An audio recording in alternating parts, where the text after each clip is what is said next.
السلام عليكم ورحمة الله وبركاته. اللهم صل وسلم وبارك على سيدنا محمد وعلى آله وأصحابه أجمعين. النهاردة جايلكم فيديو جديد وروتين جديد، بس النهاردة بقى مش لوحدي، احنا هندخل تحدي ماما ومليكة، هندخل تحدي مع بعض. هي اللي اقترحت كده، يعني انا هدخل معاك يا ماما، هتوضبي الأوضة دي، خلاص انا هعمل تحدي بقى. انا شوفي بقى مين هيخلص الاول، انا ولا انتي؟ فقلت لها خلاص انتي هتاخدي ايه. هي اللي قسمت واختارت. قالت لي انا يعني هوضب التسريحه بتاعتي، واوضب الكومودين، امسح التسريحه وامسح الكومودينو، واشيل مثلا الحاجات بتاعتي اللي في الاوضه واوضبها. قلت لها طب خلاص، وانا عليا بقى السرير والكنس والمسح وافرش الاوضه. طب مين هيخلص فينا الاول؟ قالت لي هنشوف. فيلا بينا بقى نبدأ كده، نسمي الله ونبدأ يلا بنشاط كده وهمة. انا طلعت الفرش في الشمس، السجاد بتاع الأوضة في الشمس. شلت الملايات وكفر المخدة وكده. وانا كنت فاتحاها امبارح، الشمس دخلتها وتمام التمام. بس النهارده بقى انا فتحتها امبارح، والنهارده بقى نروقها. هي برضو بتساعدني، يعني نادى عليها، كل ما نادى عليها تقولي لا دول مش هعمل انا كده، انا مش متفقه معاكي على كده. دول مش حاجتي، انا حاجتي التسريحه والكومودينو، واطلع عرايسي او حاجاتي بره. انا مش هعمل معاكي، سيبيني بقى عشان اخلص قبلك.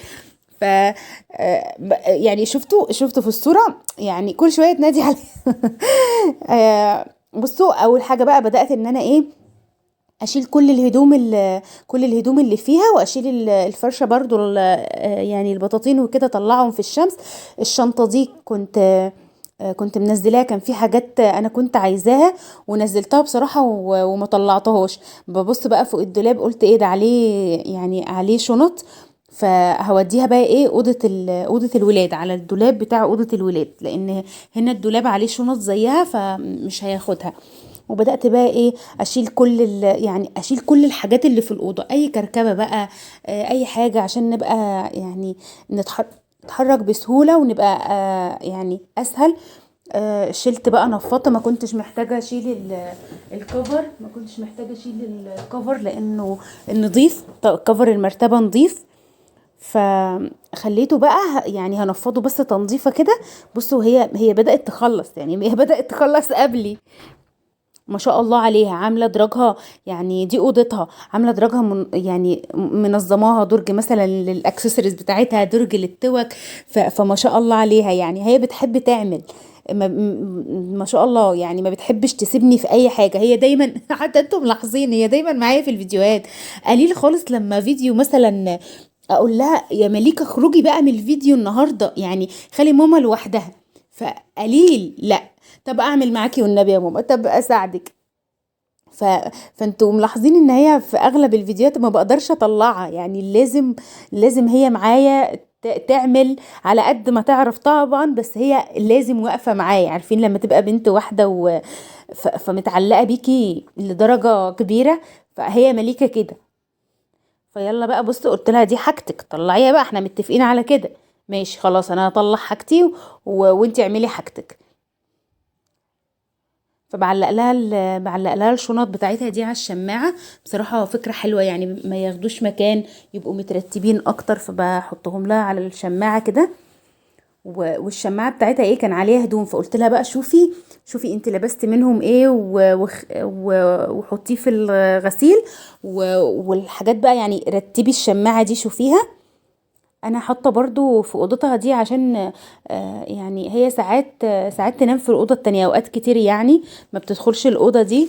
فممكن احط فيها مثلا اللي هو الحاجات اللي احنا بنعينها من الفصل للفصل، المراوح مثلا، غطيتها وركنتها كده في ركن من الاوضه. اخترت اكتر اوضه، يعني بيبقى عليها يعني الدخول قليل فيها. فاخترت الاوضه دي بالذات عشان احط فيها، زي ما قلت لكم، مروحه مثلا ركناها للصيف، مغطياها كده وركناها. هي ما شاء الله عليها، رتبت التسريحه بتاعتها. جايبه لها الادراج اللي هي الصغيره دي، اللي زي التربو، بس ميني تربو ده، تحط فيه حاجتها برضو وينظم الدنيا. الباسكت البامبي دي هي برضو حاطه فيها حاجات. فما شاء الله عليها، لا هي نظمت الدنيا، ما عادش حاجه على التسريحه يعني. انا بقى ايه من شويه، وانا كل ما اقول لها هاتي يا ماما الفوطه شويه، تقول لي هو انت مش عاجبك مش عاجبك نظافتي؟ لا لا والله جميله. بدأت بقى يعني ايه ادور برضو بالفرشة دي. مسحت طبعا بالفوطة العفش، والجدران بدور بالفرشة اللي معايا دي، مثلا لو تراب على ورق الحائط، على مثلا اللي هم الخشب اللي واقف جنب ورق الحائط ده.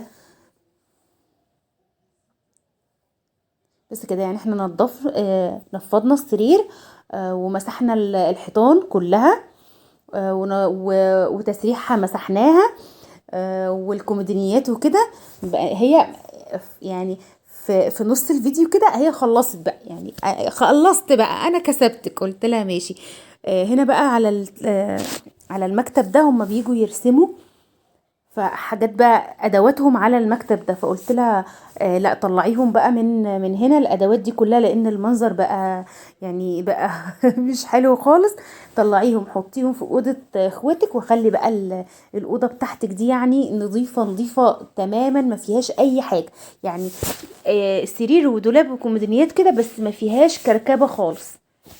فديتهم لها بقى كده ايه تطلعهم في اوضه اخواتها، تحطهم لهم بقى في يعني عامله لهم صندوق كده، قلت لها حطي في الصندوق، ولما يحتاجوهم يرسموا في اوضتهم، يعني ما تخليهمش بقى يجوا ايه اوضتك يبهدلوها خلاص.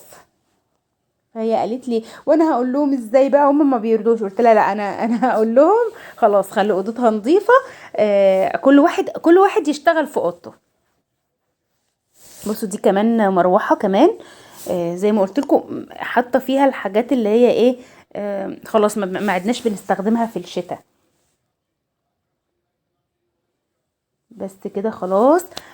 الأوضة ما شاء الله نضفت، فاضل بس هكنسها لأنها محتاجة تتكنس قبل ما امسحها. فيها عارفين بري بقى، من هما بيبروا الأقلام الرصاص يرسموا حاجات كده من مطرح ما بيقعدوا. كمان نفضت الستارة، عارفة لما يعني بفوطة كده تنفضي الستاير، لا يعني لو عليهم تراب او حاجة، الستاير طبعا ما بتنزلش غير من فترة طويلة تغسليها مثلا، انتي حريصة انك تنفضيها، يعني تجيبي فوطة كده وتنفضي الستاير، مش هيوقف عليها تراب خالص. فخلاص يعني الدنيا بقت نظيفة وزي الفل، كل حاجة اتنفضت، كل حاجة تمام. باقي بقى زي ما قلتلكوا، وانا يعني حاطة في كل اوضة باسكت.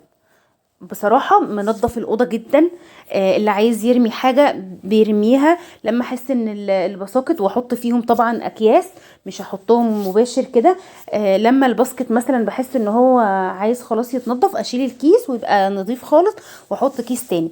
جبت بقى انا الاباجورتين دول، انتوا فاكرين عملنا كان الاباجورتين دول في اوضتي انا، بس انا جبت غيرهم. جبت اباجورتين كده بيض، فقلت ايه هحط لها الاباجورتين دول هنا يبقوا شكلهم حلو كده.